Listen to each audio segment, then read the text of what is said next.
Hello बच्चों, तो अब हम लोग नीट सिलेक्शन के जो विनर हैं बातचीत करेंगे अमृता सिंह से।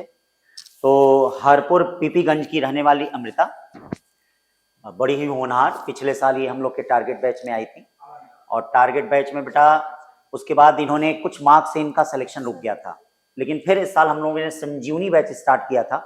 उस संजीवनी बैच को ज्वाइन किया और पीपीगंज से डेली पढ़ने क्लास करने आती थी, डेली टेस्ट देने आती थी और यहाँ तक कि लास्ट मोमेंट तक जितने टेस्ट हुए अमृता ने दिया।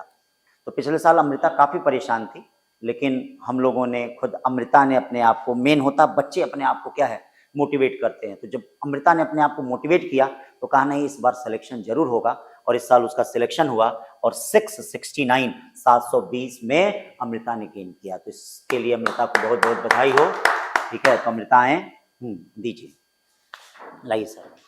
तो अमृता का पहले क्या है, हाँ लाइए माला दीजिए, पहले से आ जाइए, इधर आ जाइए, ये पहन लो बेटा इसको,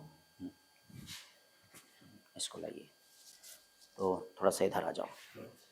तो ये दिन देखने के लिए हम लोग 2 साल से परेशान थे और अमृता को देख के इनके घर में कई लोग, इनके भाई बहन अब सब मोटिवेट हो रहे हैं, इनके क्षेत्र के लोग मोटिवेट हो रहे हैं कि अमृता की तरह हम भी डॉक्टर अमृता जैसे बनी है, गॉड ब्लेस यू। तो ऐसे हम लोग करेंगे। तो अमृता ये बताओ, संघर्ष तो तुमने 2 साल किया हम लोगों के साथ, ठीक है, हमने आपकी मेहनत देखी कि आके गुरुकुल पाठशाला में आप जब क्लास कोर्स खत्म हो गया था तो भी आके आप क्लास में बैठ के पढ़ती थी सुबह से लेकर शाम तक।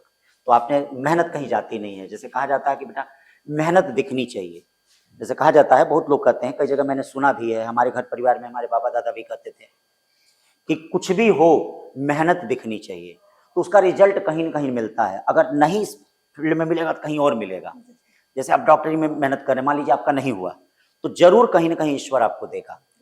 लेकिन आपने तो भैया इसी फील्ड में मेहनत की, इसी में मिल रहा है और अच्छा है। और आपने जो मेहनत किया हमें लगता है कि उस अनुसार अगर देखा जाए एनर्जी कंजर्व है तो आपको आगे चल के और अच्छा करेंगे आप।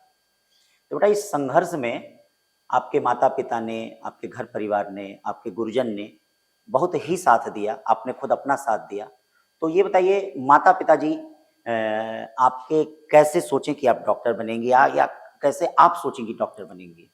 मैंने जब 10th फाइनल किया था तो मेरे मैथ्स में ज्यादा अच्छे मार्क्स थे, तो अच्छा। मैंने मैथ्स सोचा था। तो मेरे पापा का ये था कि वो डॉक्टर बनना चाहे। अच्छा। तो मेरे गांव में कोई भी डॉक्टर नहीं बना। अच्छा, पिताजी क्या करते हैं? पिताजी मेरे एग्रीकल्चर वर्क करते हैं। अच्छा, यानी बहुत सही। तो माता मेरी हाउस वाइफ है। अच्छा। तो वो चाहते थे, उनके टाइम पे सीपीएमटी होता था तो फिर वो चाहते थे कि हम भी डॉक्टर बने। अच्छा जी। तो इसलिए मैंने सोचा कि मैथ भी पढ़ना पड़ेगा, बायो भी पढ़ना पड़ेगा। एटलीस्ट बायो पढ़ेंगे तो पापा को खुशी भी मिलेगी, उनका सपना भी पूरा हो जाएगा। पढ़ना दोनों ही है। फिर मैंने बायो देखिए भैया, बेटियां ही बाप के सपनों को साकार करती हैं, तो ये इस बेटी ने अपने पिता के सपने को साकार किया, तो इसलिए बहुत ही ठीक है। हाँ। और फिर मैंने बायो लिया, फिर उसमें इंटरेस्ट आने लगा मुझे। और मैथ थोड़ा ठीक था तो फिजिक्स में भी दिक्कत नहीं। अरे कहीं दिक्कत नहीं, फिजिक्स तुम बहुत अच्छा करती थी। तो फिजिक्स में और वो सही था, इसलिए मैं 42 क्वेश्चन फिजिक्स में सही है। अरे बहुत सही, शाबाश। और सबसे बड़ा साथ मेरी माता जी ने दिया है, क्योंकि मैं गांव से हूँ और गांव में हमारी एज की लड़कियां घर का पूरा काम करती हैं। घर का, बाहर का। इनफैक्ट अगल बगल वाले लोग भी बोलते थे कि इतनी बड़ी बड़ी बच्चियां आप क्यों खाना बनाती हैं। मेरी बहन, मम्मी हम लोग से एक काम नहीं कराती थी। धन्य है माता जी। सारा टाइम सिर्फ पढ़ना है, सिर्फ पढ़ना है, सारा काम वो करने। हम लोग का छोटा छोटा काम भी मेरी मम्मी करते थे। बहुत सही। और उससे ज्यादा टाइम मिला मुझे, मैंने ज्यादा पढ़ाई की। और एक तो मेरा घर पीपीगंज चौराहे पे नहीं है, थोड़ा गांव में है। तो कन्वीनियंस के लिए हम साइकिल से पीपीगंज जाते थे, वहाँ चौराहे पे रखते थे, फिर ऑटो पकड़ के धर्मशाला आते थे, धर्मशाला से पैदल गोलघर आते थे। तो संघर्ष कहीं जाता नहीं है। और वो बारिश हो, ठंड हो, कुछ भी हो, अरे हमेशा तुम आती थी, डेली आए हैं। हमारी दोस्त को हम बार बार बोलते थे, वो नहीं आती थी। ठीक है, अब नाम नहीं बोलेंगे, पता नहीं क्या हुआ उसका। ठीक है, लेकिन तुमको हम ज्यों देखते थे तो हम खुश हो जाते थे कि इस बार अमृता क्या है, अमृता की मेहनत रंग लाएगी। अमृता की मेहनत रंग लाई। ठीक है, और पिछले साल भी जब बच्ची आई थी तो पढ़ने में काफ़ी अच्छी थी और इसके साथ के 1-2 बच्चे सफल भी हो गए थे, लेकिन इस बार अमृता ने काफ़ी टेस्ट दिया, काफ़ी वर्क किया। तो कैसा इनका संघर्ष रहा, कैसे फिजिक्स केमिस्ट्री बायो की पढ़ाई की, कैसे इन्होंने टेस्ट सीरीज पे फोकस किया, कैसे इन्होंने क्या है इनके साथ के जो बच्चे कुछ रुके हुए हैं, क्या ये संदेश देंगे कि वो लोग भी क्या है रुके मत, बाहर निकलें, संघर्ष करें, ताकि नेक्स्ट ईयर वह अमृता के कॉलेज में या अमृता के से अच्छे कॉलेज में जाएं। ये अमृता से बातचीत करेंगे डॉक्टर साहब। आइए डॉक्टर साहब।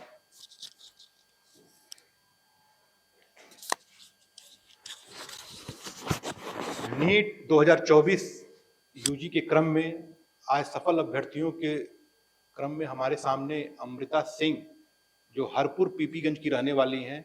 आपको बहुत बहुत बधाई। Thank you sir. बेटा ये बताइए, आप नीट जो है यूजी में सफल हो गई हैं, आपकी पारिवारिक पृष्ठभूमि क्या रही है? मेरी ज्वाइंट फैमिली है और मेरी फैमिली बहुत ज़्यादा सपोर्टिव है। ये मेरा 4th अटेम्प्ट था, तो और मेरी फैमिली पूरी सपोर्ट करती है। ऐसा नहीं है कि जब मैंने फर्स्ट अटेम्प्ट दिया था तो पूरा सपोर्ट किया, फिर सेकंड अटेम्प्ट में वो लोग रुक गए, ऐसा नहीं है। वो वही जैसे फर्स्ट अटेम्प्ट में सपोर्ट था, वही अटेम्प्ट मेरा 4th में था, सपोर्ट वो लोग दिए हैं। धैर्य कहीं जाता नहीं है। चौथे अटेम्प्ट में नीट को क्वालिफाई किया है अमृता सिंह ने। और बेटा ये बताइए, आप चौथे अटेम्प्ट तक नीट क्वालिफाई की हैं, आपको क्लासरूम प्रोग्राम, गुरुकुल पाठशाला का जो क्लासरूम प्रोग्राम था वो कैसा लगा? ये सबसे और बेस्ट आने वाले चीज़ बच्चों थी। के बारे में क्या बताएंगी आप? सबसे बेस्ट चीज़ है, यहाँ तक अपने भाई बहन गांव के जितने भी लोग हैं पूछ रहे हैं कहाँ से कोचिंग की थी, कैसे की थी। मैं सबको गुरुकुल पाठशाला रिकमेंड कर रही हूँ, क्योंकि यहाँ पे पढ़ाई भी, फाइनेंशियली भी, हर चीज़ से हेल्प होती है। और मैं मिडिल क्लास से थी तो मैं इतना फीस अफोर्ड नहीं कर सकती थी। सर ने फाइनेंशियली भी हेल्प की है, पहले भी इस वाले संजीवनी बैच में भी फाइनेंशियली हेल्प की है, मेरे भाई की भी हेल्प की है, और आगे भी सर ऐसे ही हेल्प करते रहेंगे बच्चों की। मेहनत कभी बेकार नहीं जाती है। हमारे सामने अमृता सिंह है, जो 50 किलोमीटर दूर से आती थी और अपने संघर्षों की इबारत में आज नीट यूजी 2024 की सफल अभ्यर्थी के रूप में हमारे सामने खड़ी है। बेटा ये बताएंगे, फिजिक्स, केमिस्ट्री, बायो में कभी लगा नहीं कि 4 साल अनवरत एक ही सब्जेक्ट पढ़ रहे हैं, कभी मन नहीं हुआ? अगर उबा तो कैसे उससे आप उस डिप्रेशन से बाहर आई?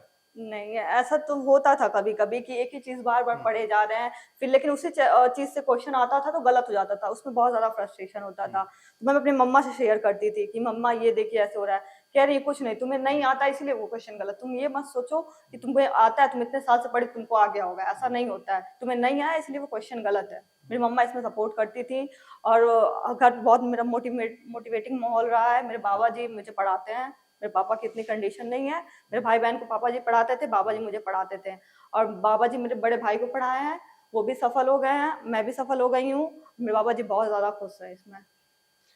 समाज के लिए अनुकरणीय है कि आर्थिक विषमता होते हुए भी अमृता ने अपने धैर्य के साथ नीट यूजी 2024 को में सफल अभ्यर्थी के रूप में है।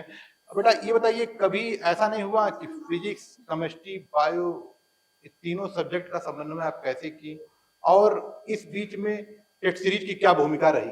और टेस्ट सीरीज बहुत ज्यादा मुझे हेल्प किया है। तो सबसे ज्यादा अगर मैं कहूँ पढ़ाई से ज्यादा तो टेस्ट सीरीज ने मेरा हेल्प किया है, क्योंकि जब 4 साल हो जाता है तो ओवर कॉन्फिडेंस में आ जाते हैं बच्चे। मेरे साथ भी ऐसा हुआ था कुछ महीनों पहले कि मैं 4 साल से पढ़ी, मुझे तो आता ही है, लेकिन टेस्ट सीरीज देने से पता चला कि मुझे क्या नहीं आता है।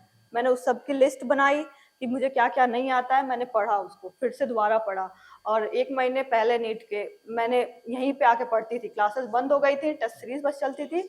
मैं सुबह में आके 8:30-9 बजे तक और पढ़ती थी, टेस्ट दे के फिर घर जाती थी। इनफैक्ट संडे को टेस्ट नहीं होता था तब भी मैं आके पढ़ती थी दिन भर पूरा, और ऐसा नहीं है ब्रेक नहीं ले, बस 1 घंटे का, आधे घंटे का ब्रेक लेती थी बीच में लंच करने के लिए, और कॉन्टिन्यूअस पढ़ती थी, क्योंकि घर पे मैं ऐसा नहीं पढ़ सकती थी। मेहनत और लगन कहीं बेकार नहीं जाती है, इसको अमृता ने साबित किया है। क्या आप आने वाले बच्चों के लिए जो नीट क्वालिफाई के लिए तैयारी कर रहे हैं, उनके लिए क्या टिप्स देंगी?